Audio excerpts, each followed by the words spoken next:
이 이야기는 제가 직접 겪은 일입니다. 올해로 79이 되었는데 이제야 비로소 이 이야기를 누군가에게 들려줄 용기가 생겼습니다. 1945년 음력 8월 보름, 저는 황해도 사리원에서 태어났습니다. 해방의 기쁨이 채 가시기도 전이었죠. 아버지는 일제강점기 때 짐용으로 끌려가 일본 탄광에서 돌아가셨다고 들었습니다. 어머니 혼자서 저를 낳고 키우셨죠. 그때 어머니 나이가 22이었습니다. 제 기억 속 어머니는 늘 피곤해 보이셨습니다. 새벽부터 밤 늦게까지 남의 집 빨래를 해주고 밭일을 도와주고 그렇게 번 돈으로 간신히 키미를 때우며 살았습니다. 그래도 어머니는 제게 늘 따뜻했습니다. 배고파 울면 당신 몫의 밥을 제게 주시고 추우면 당신의 저고리를 벗어 덮어주시곤 했죠.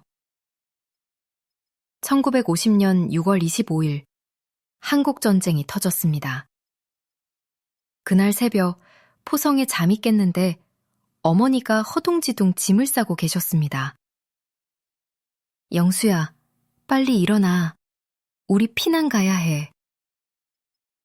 어머니의 목소리에는 다급함이 묻어 있었습니다. 그때 제 나이 6살이었습니다.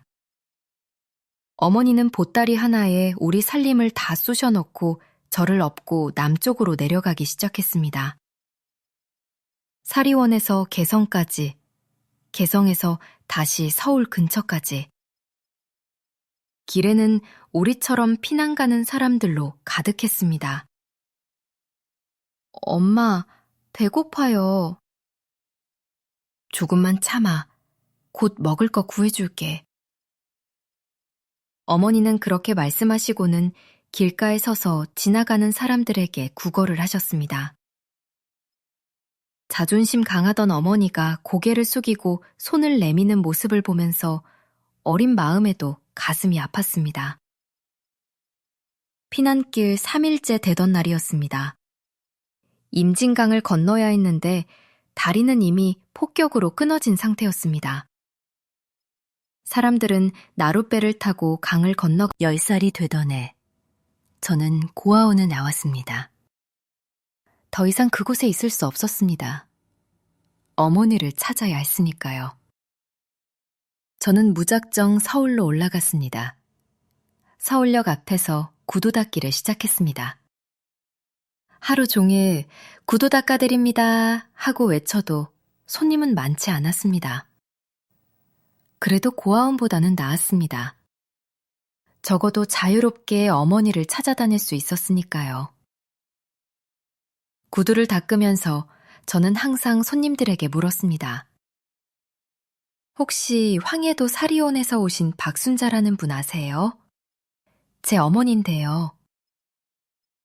대부분은 모른다고 고개를 저었고 간혹 불쌍한 것 하며 돈을 더 주고 가는 사람도 있었습니다. 12살이 되던 해 겨울, 저는 심하게 앓았습니다. 며칠을 굶고 추위에 떨다가 결국 길에서 쓰러졌습니다. 깨어나 보니 어느 할머니 집이었습니다. 그 할머니는 저를 불쌍히 여겨 집으로 데려가 죽을 끓여주셨습니다. 애야, 부모는 어디 있니? 전쟁 때 헤어졌어요. 어머니 찾고 있어요. 불쌍한 것. 우리 집에서 지내거라. 나도 전쟁 때 아들을 잃었다. 그 할머니는 이 시상을 가진 분이었는데 청소부로 일하시면서 혼자 사셨습니다. 저는 그 집에서 3년을 살았습니다. 할머니는 제게 글을 가르쳐 주셨고 학교는 못 가도 최소한 글은 읽고 쓸 수 있게 해주셨습니다. 15살이 되던 해 이 할머니가 돌아가셨습니다. 임종 때 할머니는 제 손을 잡고 말씀하셨습니다. 영수야, 너무 원망하지 마라. 네 어머니도 살아계시다면 너를 찾고 있을 거야. 할머니가 돌아가신 후 저는 다시 혼자가 되었습니다. 하지만 이제는 더 이상 어린아이가 아니었습니다. 저는 공사장에서 일하기 시작했습니다. 벽돌을 나르고 시멘트를 섞고 그렇게 하루하루를 살았습니다. 2년 후 둘째가 태어났습니다. 이번엔 딸이었습니다. 민정이라고 이름 지었습니다.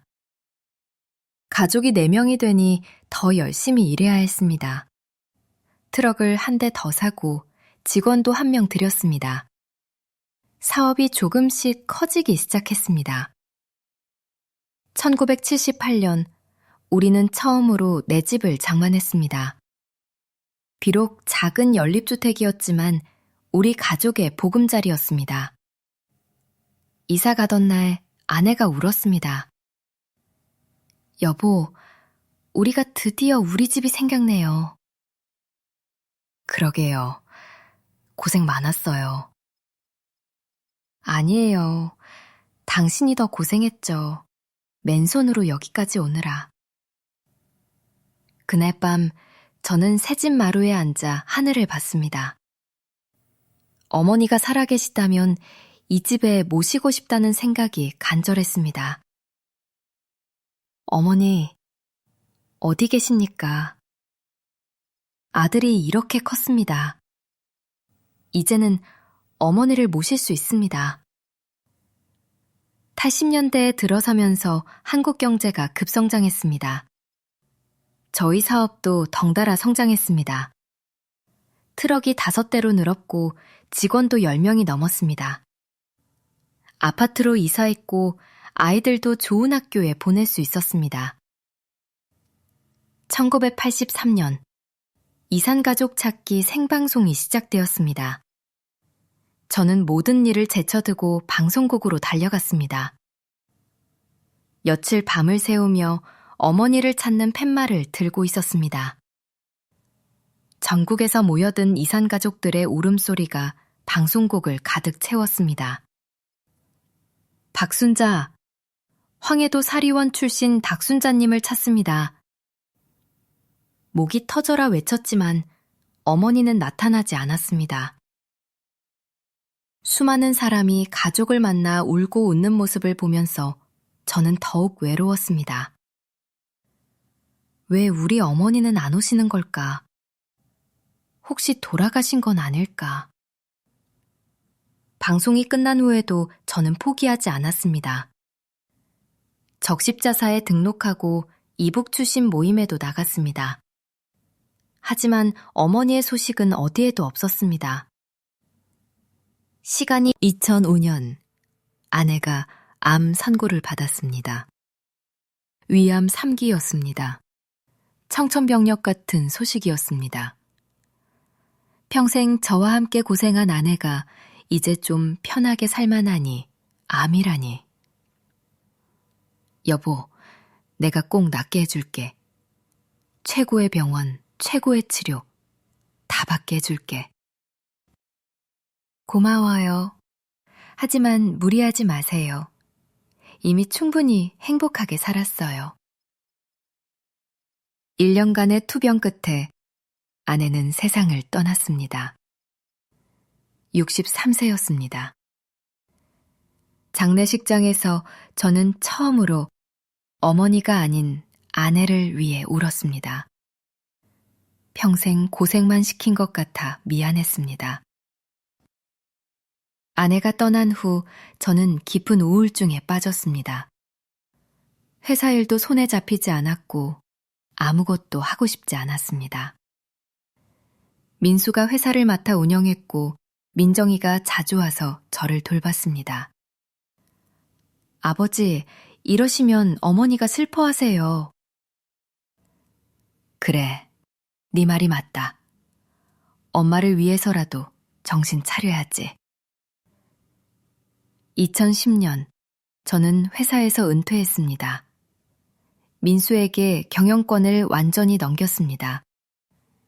이제는 쉴 때가 되었다고 생각했습니다. 하지만 집에만 있으니 더 외롭고 적적했습니다. 그때 민정이가 제안했습니다. 아버지, 봉사활동이라도 하시는 게 어때요? 집에만 계시니까 더 우울해지시는 것 같아요. 민정이 말대로 저는 노인복지관에서 봉사를 시작했습니다. 독거노인들에게 도시락을 배달하고 말벗이 되어드렸습니다. 그러다 보니 제 또래의 친구들도 생겼습니다. 복지관에서 만난 노인들 중에는 저처럼 이산가족인 분들이 많았습니다. 다들 가족을 그리워하며 살고 계셨습니다. 우리는 서로의 아픔을 나누며 위로했습니다. 2015년 어느 날, 복지관에 새로운 할머니 한 분이 오셨습니다. 팔순이 넘어 보이는 할머니였는데 북한에서 탈북해온 분이라고 했습니다. 저는 반가운 마음에 편지가 전달되었는지 확인할 방법은 없었습니다. 하지만 저는 계속 편지를 보냈습니다. 매달 한 통씩 제 인생 이야기를 담아 보냈습니다. 2019년 가을, 기적이 일어났습니다. 어머니의 답장이 온 것입니다. 중국을 거쳐 전달된 편지였습니다. 떨리는 손으로 편지를 열었습니다. 영수야, 정말 네가 맞니? 엄마야, 살아있어줘서 고맙다. 너를 찾지 못해서 미안하다. 평생 너를 생각하며 살았다. 한 번만이라도 보고 싶구나. 편지를 읽으며 저는 아이처럼 울었습니다. 74년 만에 들은 어머니의 목소리였습니다. 비록 글자로나마 어머니를 만난 것입니다. 그 후로 어머니와 편지를 주고받았습니다. 자주는 아니지만 1년에 서너 통씩. 어머니는 북한에서 재혼하지 않고 혼자 사셨다고 했습니다. 저를 기다리며 평생을 보내셨다고 했습니다. 2020년 코로나가 터졌습니다. 국경이 완전히 막혔고 편지 교환도 끊어졌습니다. 어머니 소식을 들을 수 없게 되었습니다. 96세의 어머니가 코로나를 견디실 수 있을지 걱정이 되었습니다. 2022년 다시 연락이 닿았습니다. 어머니는 살아계셨습니다. 하지만 건강이 많이 악화되셨다고 했습니다. 시간이 많지 않을 것 같다는 전언이었습니다. 저는 결심했습니다.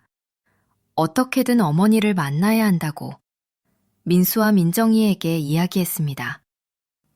아버지, 위험해요. 불법이에요. 알아. 하지만 어머니가 돌아가시기 전에 꼭 한 번은 만나야 해. 그럼 저희도 같이 가요. 아니다. 너희들은 가족이 있잖아. 나 혼자 가겠다. 저는 브로커를 통해 중국으로 갔습니다. 그리고 북중 국경 근처에서 기다렸습니다. 어머니를 데려올 수 있을지 확실하지 않았지만 기다릴 수밖에 없었습니다. 2023년 5월, 드디어 그날이 왔습니다. 어머니, 사랑해요. 이제야 말씀드리지만 정말 사랑해요. 나도 사랑한다, 내 아들아. 평생 사랑했어. 그것이 마지막이었습니다. 어머니는 차에 실려 북한으로 돌아가셨고 저는 한국으로 돌아왔습니다. 2024년 3월, 어머니가 돌아가셨다는 소식을 들었습니다. 100세를 일기로 편안히 눈을 감으셨다고 했습니다. 마지막까지 제 이름을 부르셨다고 했습니다. 저는 어머니를 위해 제사를 지냈습니다. 비록 유골도 없지만 마음으로나마 어머니를 모셨습니다. 제사상에는 어머니가 좋아하셨을 법한 음식들을 차렸습니다. 이제 저도 79입니다. 얼마 남지 않은 생이지만 후회는 없습니다. 어머니를 만났으니까요. 비록 사흘뿐이었지만 그 사흘이 제 인생에서 가장 소중한 시간이었습니다. 요즘 저는 손자들에게 이 이야기를 들려줍니다. 전쟁이 얼마나 잔인한지, 가족이 얼마나 소중한지를, 그리고 포기하지 않으면 기적은 일어난다는 것을. 할아버지, 정말 74년 만에 증조할머니를 만났어요? 그래. 포기하지 않았기 때문에 만날 수 있었어. 저도 할아버지처럼 강한 사람이 되고 싶어요. 너희는 할아버지보다 더 강해질 거야. 전쟁 없는 평화로운 시대에 태어났으니까. 밤이 되면 저는 하늘의 별을 봅니다. 어머니가 저 별 중 하나가 되어 저를 보고 계실 것 같습니다. 그리고 아내도 그 옆에서 함께 계시겠죠.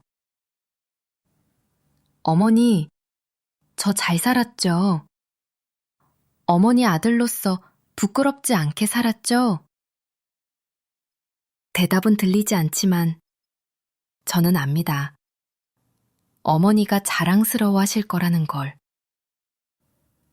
맨손으로 시작해서 가정을 이루고 자식을 키우고 성공한 인생을 살았으니까요.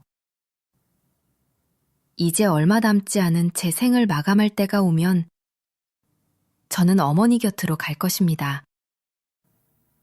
그날 저는 아내를 안고 빙빙 돌았습니다. 너무 기뻤습니다. 드디어 아버지가 된다는 생각에 가슴이 벅찼습니다. 임신 기간 동안 저는 아내를 극진히 모셨습니다. 새벽에 입덧하면 등을 쓸어주고 발이 부으면 마사지해주고 먹고 싶다는 건 뭐든 사다 주었습니다. 한 번은 새벽 3시에 딸기가 먹고 싶다고 해서 온 동네를 뒤져 딸기를 구해온 적도 있었죠. 1970년 10월 3일, 드디어 민수가 태어났습니다. 3.4kg의 건강한 아들이었습니다. 아이를 처음 안았을 때의 그 느낌을 저는 아직도 잊을 수 없습니다. 이렇게 작고 여린 생명이 제 아들이라니. 아빠를 닮아서 잘생겼네. 무슨 소리예요. 나를 닮았죠. 우리는 서로 닮았다고 우기며 웃었습니다. 사실 누구를 닮았든 상관없었습니다. 건강하게만 자라주면 그것으로 충분했으니까요. 민수가 100일이 되던 날 우리는 작은 잔치를 했습니다. 비록 친척은 없었지만 동네 이웃들과 직장 동료들이 와서 축하해 주었습니다. 100일상에 놓인 백설기를 보면서 저는 또 어머니 생각이 났습니다.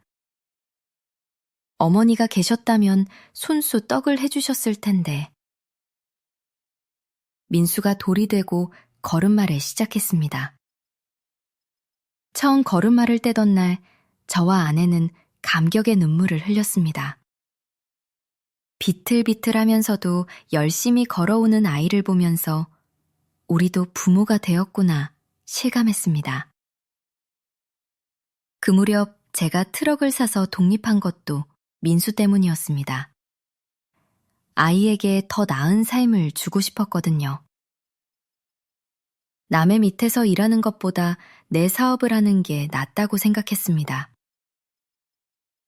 처음 트럭을 샀을 때 아내는 걱정이 많았습니다. 여보, 빚까지 내서 트럭을 사는 게 맞아요? 걱정 마. 내가 열심히 일해서 꼭 성공할게. 그래도 민수도 1978년 드디어 내 집을 장만했습니다. 대출을 많이 받긴 했지만 그래도 우리 가족의 보금자리가 생긴 것이 너무 기뻤습니다. 이사 가던 날 민수와 민정이는 새 집을 이리저리 뛰어다니며 구경했습니다. 아빠, 내 방이 생겼어. 나도 내 방 있어. 아이들이 좋아하는 모습을 보니 더 열심히 일해야겠다는 생각이 들었습니다. 그 무렵 저는 야간 대학을 다니기 시작했습니다. 낮에는 일하고 밤에는 공부하는 게 쉽지 않았지만 배움에 대한 갈증이 있었습니다. 무엇보다 아이들에게 부끄럽지 않은 아빠가 되고 싶었습니다. 여보, 너무 무리하지 마세요.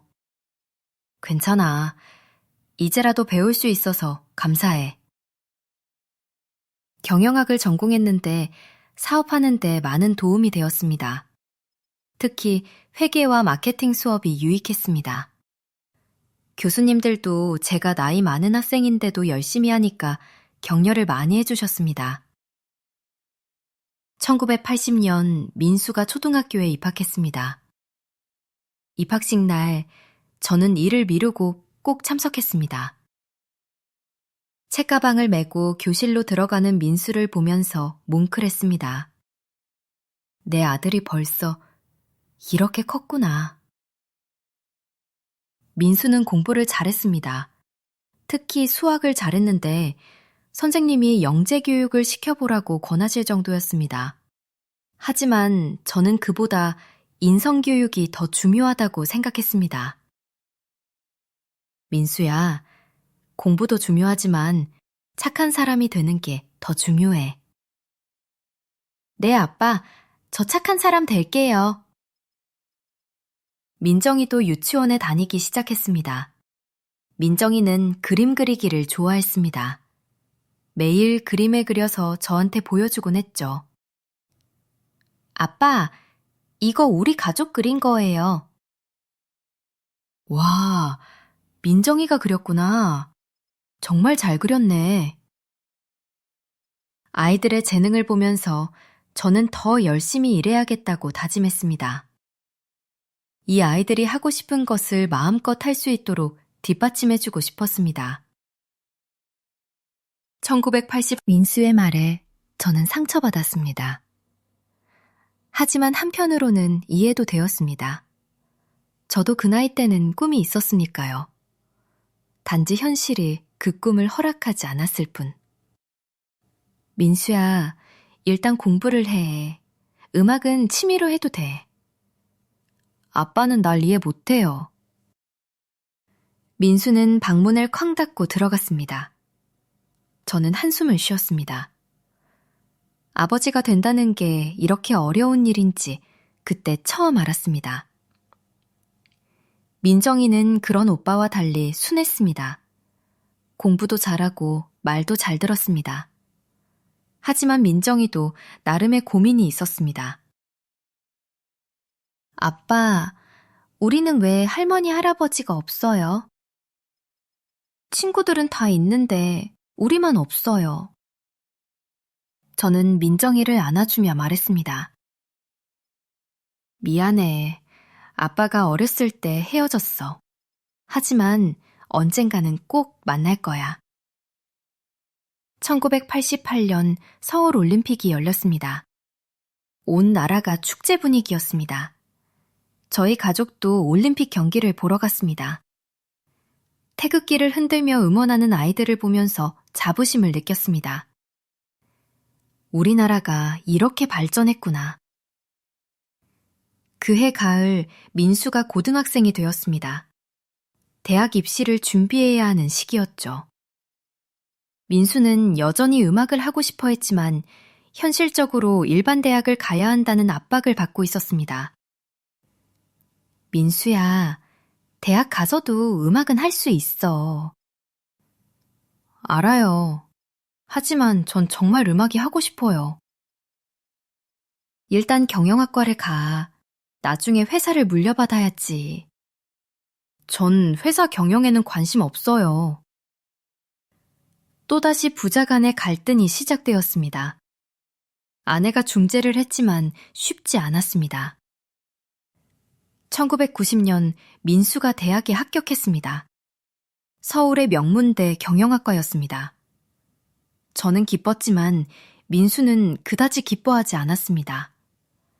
그래도 열심히 다니는 모습을 보니 대견했습니다. 대학에 가서도 민수는 밴드 활동을 했습니다. 저는 아버지, 이러다가 회사가 망할 수도 있습니다. 알아. 하지만 직원들은 어떻게 하니? 저도 마음이 아프지만 어쩔 수 없습니다. 결국 구조조정을 단행했습니다. 50명의 직원 중 20명을 내보내야 했습니다. 그 중에는 오래 함께한 도영이도 있었습니다.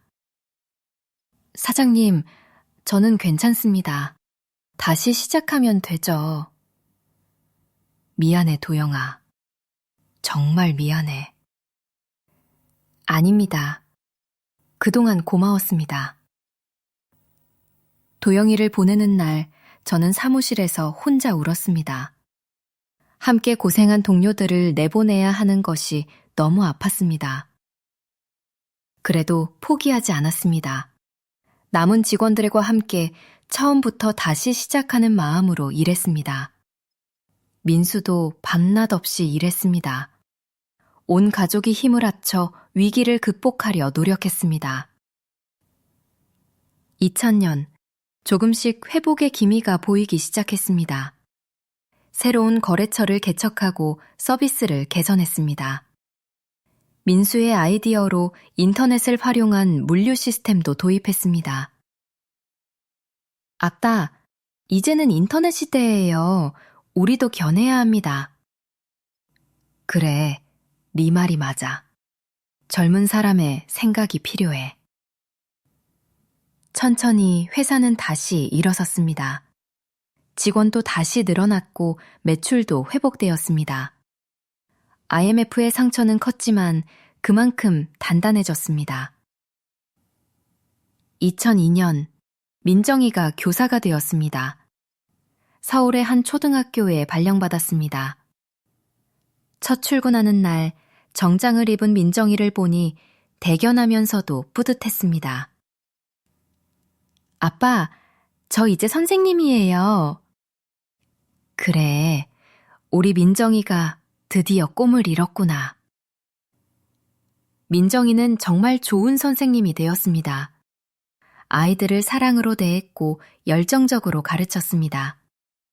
학부모들 사이에서도 평판이 좋았죠. 2003년, 민수가 결혼했습니다. 상대는 대학 후배였는데 착하고 현명한 여자였습니다. 결혼식장에서 민수 부부를 보면서 저는 그때 민정이가 봉사활동을 제안한 것입니다. 처음엔 내키지 않았지만 집에만 있으니 더 우울해져서 결국 시작하게 되었습니다. 노인복지관에서의 봉사활동은 제게 새로운 의미를 주었습니다. 저보다 더 어려운 처지의 노인들을 보면서 감사하는 마음이 생겼습니다. 특히 독거노인들을 보면서 그나마 저는 가족이 있구나 싶었습니다. 그곳에서 많은 이상가족을 만났습니다. 다들 저처럼 가족을 그리워하며 살고 있었습니다. 우리는 서로의 아픔을 나누며 위로했습니다. 2015년 탈북 할머니를 만난 것은 정말 기적이었습니다. 70년 만에 처음으로 어머니의 생사를 확인할 수 있었으니까요. 그 할머니 덕분에 저는 다시 희망을 가질 수 있었습니다. 브로커를 통해 어머니를 찾는 과정은 쉽지 않았습니다. 많은 돈이 들었고 위험하기도 했습니다. 하지만 포기할 수 없었습니다. 70년을 기다린 일이니까요. 편지를 주고받으면서 저는 어머니가 살아계시다는 것을 실감했습니다. 비록 만날 수는 없지만 편지로나마 소통할 수 있다는 것이 감사했습니다. 코로나로 연락이 끊겼을 때는 정말 절망적이었습니다. 96세의 어머니가 코로나를 견딜 수 있을지, 혹시 그동안 무슨 일이 생긴 건 아닌지 매일 걱정했습니다. 다시 연락이 닿았을 때 어머니의 건강이 악화되었다는 소식을 듣고 저는 결심했습니다. 무슨 일이 있어도 어머니를 만나야 한다고. 중국으로 가는 비행기 안에서 저는 계속 기도했습니다. 제발 어머니를 만나게 해달라고. 단 한 번만이라도 좋으니 만나게 해달라고. 그리고 드디어 그 순간이 왔습니다. 74년 만에 재회. 휠체어에 앉아 계신 어머니를 처음 봤을 때 저는 숨이 멎는 것 같았습니다. 뱃발이 되셨고 주름이 가득했지만 분명 제 어머니였습니다. 그 눈빛은 변하지 않았습니다. 어머니. 떨리는 목소리로 부르자 어머니가 고개를 들어 저를 보셨습니다. 첫째, 가족을 소중히 하세요.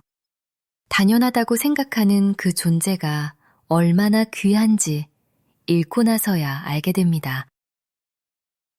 둘째, 포기하지 마세요. 저는 74년을 기다려 어머니를 만났습니다. 불가능해 보이는 일도 포기하지 않으면 이루어집니다. 셋째, 감사하며 사세요. 아무리 힘든 상황에서도 감사할 거리는 있습니다. 감사하는 마음이 있어야 행복할 수 있습니다. 넷째, 베푸며 사세요. 제가 받은 도움을 다른 사람에게 베푸는 것, 그것이 진정한 보답입니다. 다섯째, 평화를 지키세요. 전쟁은 모든 것을 파괴합니다. 평화가 얼마나 소중한지 잊지 마세요. 이제 정말 제 이야기를 마쳐야 할 시간입니다. 돌이켜보면 제 인생은 기적의 연속이었습니다. 전쟁 중에 살아남은 것도 기적, 고아로 자라면서 성공한 것도 기적, 74년 만에 어머니를 만난 것도 기적. 이 모든 기적은 포기하지 않았기에 가능했습니다. 그리고 많은 사람들의 도움이 있었기에 가능했습니다. 제가 만난 모든 분들께 감사드립니다. 저를 거두어 주신 이 할머니, 저와 평생을 함께한 아내, 자랑스러운 두 자녀 민수와 민정이, 그리고 저를 낳아주시고 평생 저를 잊지 않으신 어머니. 이제 저는 남은 생을 정리하며 살고 있습니다. 매일 복지관에서 봉사하고 손자 손녀들과 시간을 보내고 가끔 어머니와 아내를 떠올리며 추억에 잠깁니다. 죽음이 두렵지 않습니다. 오히려 기다려집니다. 저 세상에서 어머니와 아내를 다시 만날 수 있을 테니까요. 이번에는 영원히 함께할 수 있을 테니까요. 마지막으로 이 긴 이야기를 들어주신 여러분께 감사드립니다. 제 이야기가 누군가에게 작은 위로와 희망이 되기를 바랍니다. 전쟁으로 가족을 잃은 모든 분들, 아직도 가족을 기다리는 모든 분들께 이 이야기를 바친 2002년 한일 월드컵이 열렸습니다. 온 나라가 붉은 악마가 되어 응원했죠. 저희 가족도 광화문에 나가 함께 응원했습니다. 4강 진출이 확정되던 날 모두가 껴안고 울고 웃었습니다.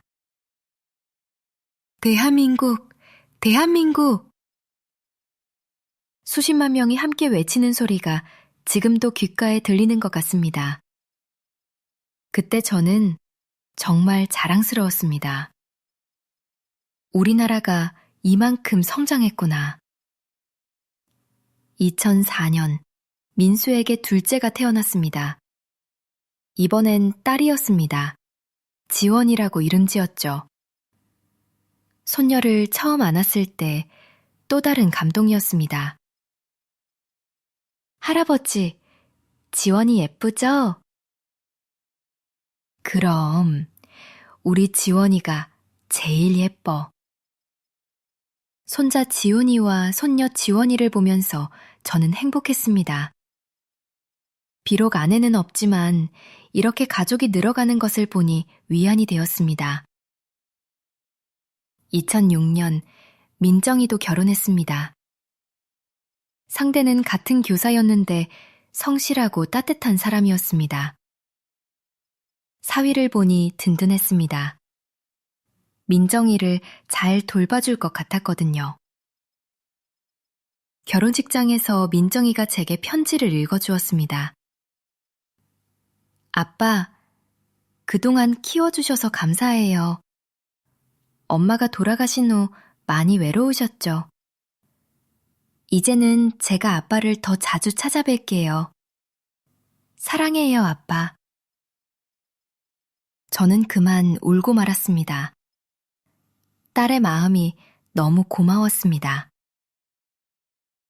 2007년, 민정이에게도 아이가 생겼습니다. 딸이었는데 이름은 서연이었습니다. 이제 저는 손자, 손녀가 셋이 되었습니다. 할아버지, 저 서연이에요. 말을 배운 서연이가 전화로 인사할 때마다 저는 웃음이 났습니다. 이 아이들이 있어서 제가 살아갈 힘을 얻는 것 같았습니다. 2008년, 베이징 올림픽이 열렸습니다. 중국의 발전상을 보면서 놀랐습니다.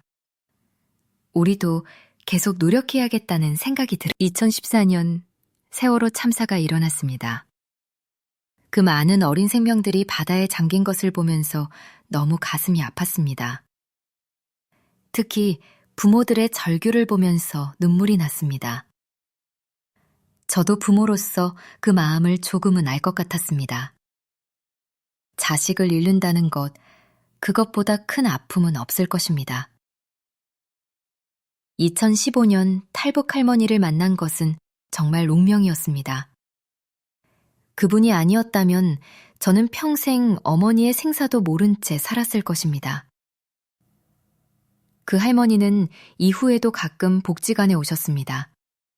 우리는 친구가 되었죠. 영수 씨, 어머니 소식 들었어요? 네, 편지 받았어요. 건강이 안 좋으시대요. 그래도 살아계시니 다행이에요.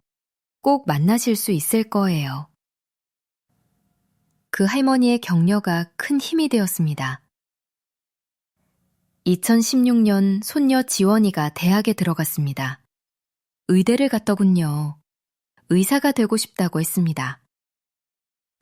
할아버지, 저 의사 되면 할아버지 건강 제가 책임질게요. 그래, 우리 지원이 믿을게.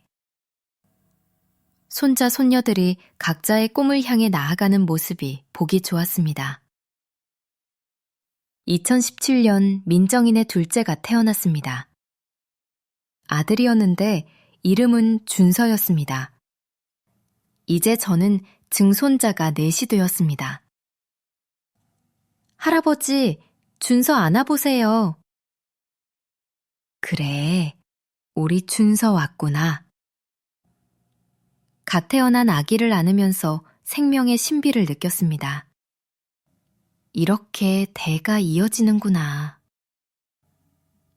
2018년 제가 처음으로 어머니와 편지를 주고받기 시작한 해였습니다. 떨리는 손으로 첫 편지를 쓸 때가 생생합니다. 편지를 쓰면서 저는 많이 울었습니다. 70년 동안 하지 못했던 말들을 글로나마 전할 수 있어서 감사했습니다. 어머니의 답장을 받았을 때 저는 그 편지를 수십 번 읽었습니다. 어머니의 글씨체, 어머니의 말투, 모든 것이 소중했습니다. 2019년 어머니의 손은 차가웠습니다. 하지만 저를 보는 눈빛은 따뜻했습니다. 그 눈빛 속에서 저는 6살 때 저를 보았습니다. 미안하다, 영수야. 너를 지키지 못해서. 아니에요, 어머니. 저도 미안해요. 더 일찍 찾지 못해서. 우리가 함께한 사흘 동안 우리는 많은 이야기를 나누었습니다. 어머니는 북한에서의 70년을 이야기했고, 저는 남한에서의 70년을 이야기했습니다. 어머니는 매년 제 생일이면 혼자 상을 차리고 축하했다고 하셨습니다. 저를 위해 기도하셨다고, 살아있기를, 행복하기를 빌었다고. 저는 가족 사진을 보여드렸습니다. 민수와 민정이, 손자, 손녀들, 모두를 자세히 설명했습니다. 이게 다 우리 가족이란 말이지? 네, 어머니. 어머니의 후손들이에요. 정말 잘 컸구나. 고맙다, 영수야. 어머니는 계속 고맙다고 하셨습니다. 제가 잘 살아준 것이 고맙다고, 가족을 이룬 것이 고맙다고. 마지막 날 어머니는 제게 작은 보따리를 주셨습니다. 제 베넷 저고리였습니다.